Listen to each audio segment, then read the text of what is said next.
அதாவது இங்க மாநில அரசுக்கும் மத்திய அரசுக்கும் பேச்சுகள்லாம் ஓடிட்டு இருக்கு டிவி மூலமா. அதாவது ரெண்டு பேரும் நிறுத்துங்க, இப்படி பேசிட்டாங்க அப்படி பேசிட்டாங்க, இந்த படம் அந்த படம் எல்லாம் பேசுறது நிறுத்துங்க.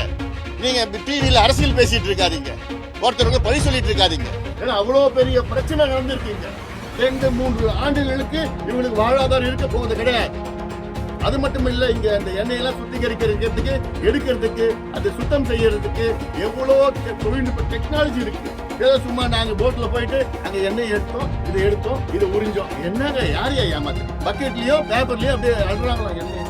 இங்க இருக்கிற மக்கள் என்ன அவ்வளவு மோசமானவங்களா, அவ்வளவு பாவப்பட்ட மக்களா? இங்க கடந்த 50-60 ஆண்டு காலம் ஆக்கிரமிப்புகள்ல எல்லாம் ஆக்கிரமிப்பு செஞ்சு அல்ல நாசப்படுத்தி முடிச்சுட்டாங்க.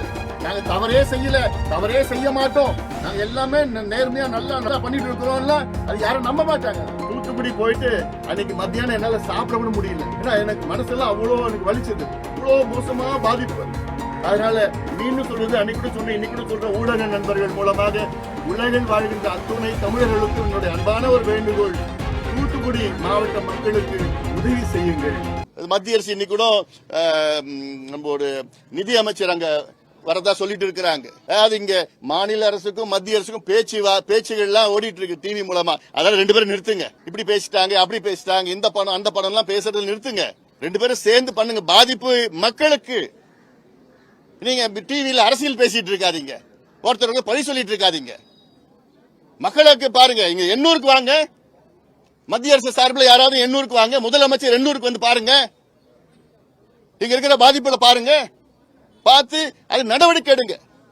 எங்களுடைய கோரிக்கைனா குறைந்தது 500 கோடி ரூபாய் இந்த மக்களுக்கு கொடுக்கணும், பாதிக்கப்பட்ட மக்களுக்கு கொடுக்கணும், இழப்பீடா கொடுக்கணும்.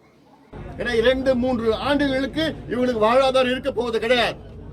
அது மட்டும் இல்ல, இங்க அந்த எண்ணெயெல்லாம் சுத்திகரிக்கிறதுக்கு எடுக்கிறதுக்கு அதை சுத்தம் செய்யறதுக்கு எவ்வளவோ தொழில்நுட்ப டெக்னாலஜி இருக்கு.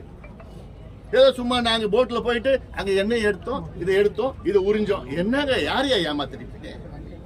பக்கெட்லயோ பேப்பர்லயோ அப்படியே அழுறாங்களா எண்ணெய்? என்னங்கய்யா இங்க இருக்கிற மக்கள் என்ன அவ்வளவு மோசமானவங்களா, அவ்வளவு பாவப்பட்ட மக்களா இங்க? அதனால இதை தொடர்ந்து நாங்க வலியுறுத்துவோம். தேவைப்பட்டா பாட்டாளி முயற்சி, ஏன்னா இது வரைக்கும் இது அரசியல் ஆக்க வேண்டாம் நான் பார்த்துட்டு இருக்கேன். கஷ்டகாலம் இது, அரசும் வேலை செஞ்சிட்டு இருக்கு, செய்யலன்னு நான் சொல்லல. ஆனால் அதை திட்டமிட்டு செய்யணும், போதுமான வேகம் இல்ல. அடுத்தது இந்த மக்களை திரட்டி போராட்டம் வேற என்ன செய்யணும்னா நிச்சயமா நாங்க தயங்க மாட்டோம். நாங்க இந்த நேரத்தில் அங்க தென் மாவட்டங்களில் மிகப்பெரிய பாதிப்பு, சென்னையில பாதிப்புல இருந்து இப்பதான் மக்கள் வெளியில வந்துட்டு இருக்கிறாங்க. அதே வேளையில இதை சிறப்பு கவனமா செல்லுங்க. அணுகுமுறை வேற விதமான அணுகுமுறை. இந்த எண்ணூர் எண்ணெய் கசிவு பிரச்சனைக்கு வேற விதமான அணுகுமுறை தமிழக அரசு எடுக்க வேண்டும். ஒன்று இங்கே போன்ற எண்ணூர் கிரீக், இதுல அடுத்தது பார்த்தீங்கன்னா கொசஸ்தலை ஆறு, அடுத்தது அடையார் ஆறு, அடுத்தது கூவம் ஆறு, அடுத்தது பள்ளிக்கரணை சதுப்பு நிலம். இதெல்லாம் சென்னைக்கு கிடைத்த வரம். ஆனா அந்த வரத்தை எல்லாம் நாசப்படுத்திட்டு இருக்கிறாங்க. கடந்த 50-60 ஆண்டு காலம் ஆக்கிரமிப்புகள்ல எல்லாம் ஆக்கிரமிப்பு செஞ்சு எல்லாம் நாசப்படுத்தி முடிச்சுட்டாங்க. 6 மாதத்திற்கு முன்பு இங்க இருக்கிற மக்கள் எல்லாம் கேட்டிருக்காங்க, அந்த கொசஸ்தலை முகத்துவாரத்தை தூர்வாருங்க. 6 மாதமா கேட்டுட்டு இருக்காங்க. கொசஸ்தலை ஆறு முகத்துவாரம் 800 இதுல பகுதியில் முடியுது.